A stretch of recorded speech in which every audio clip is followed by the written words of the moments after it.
Hey everybody, welcome to another model building workshop. I'm Mr. Allen, and I am coming to you from the basement of the Smith Hill Library here in Providence. And today we're going to be talking about this model here, which is the Return of the Jedi Star Wars, the AT-ST, which is the All-Terrain Scout Transport Kit. This is a snap together model kit, so you don't need to get glue. It's for ages 8 and up, and it's from MPC Star.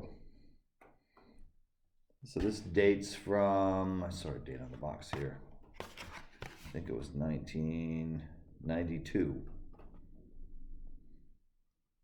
And it says here the all-terrain scout transport, or the Scout Walker, is the primary defensive weapon of the forces of the Empire in the forests of Endor in the Return of the Jedi film. So the first thing I do is when I find a kit like this is I go online, I kind of do some research to see if this is a collectible, valuable kit, just in case, because being a Star Wars or movie related item, it's always good to look, and it didn't seem like this had any high value or anything, so in this case, we're going to build it. And I generally find that it's rare to find a kit that is of value as a collectible piece. So far, I haven't seen many that were. Oh, this comes with, I'm sure this is no longer valid, Star Wars Fan Club in Aurora, Colorado. Wow. Although, yeah, it says the offer expires on November 1st of 1997.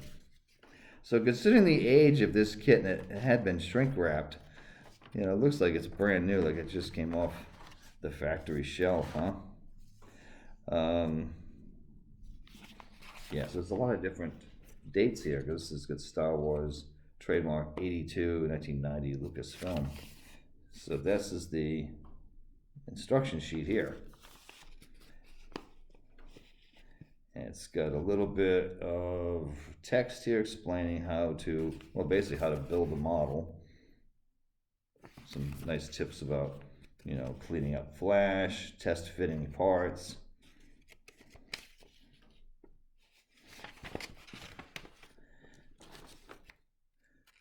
Wow, look at the instructions. Isn't this nice for clarity? Look at the size of these diagrams. I'm used to much more crowded type of instruction sheets than this. So that's pretty good for, especially if a beginner or a kid is doing this, which is my plan here at the library. And then does it flip over? Yeah. And you continue with it here. Although there are a lot of steps, but I think they're nicely broken up so that it won't be too bad. Yeah, you do a little at a time until you get it all done. Not too bad. There's no painting instructions or anything here, though.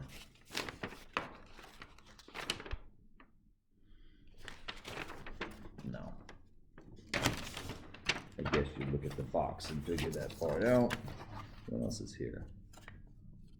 And there is a magazine thing here for something called the Blueprinter. It's kind of fun finding these old things. Yeah, it was a magazine at the time, so you could subscribe to that. Let's look at the parts.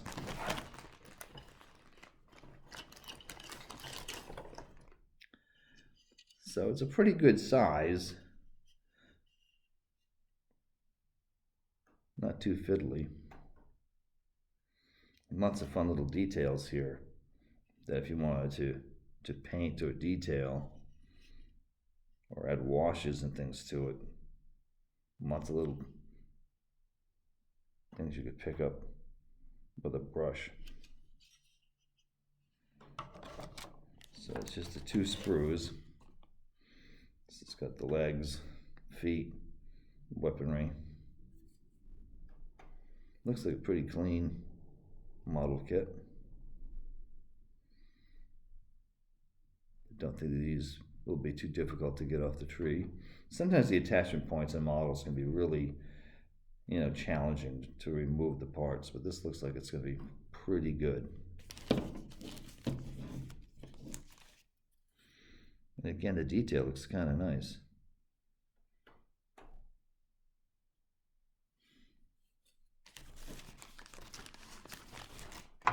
Although sometimes with these fictitious, space and sci-fi machinery, you kind of have to guess how you would weather such a thing, because it's hard to know, like, what's what? Where's the exhaust pipe, How is this thing actually working? What do these things actually do? Or do they do anything? Because it's all kind of made up. So, although you could certainly get the feet and legs muddied up from the walking, especially since Endor was a big forested planet, so you could certainly do that and put some brush and stuff on it. And it would be cool for a diorama as well, although you don't really have any figures, which is unfortunate that there aren't any, because that would make it really fun. You also don't exactly get a sense of scale here. They don't list a scale, but you get the sense, with the people down here, how big this thing would be.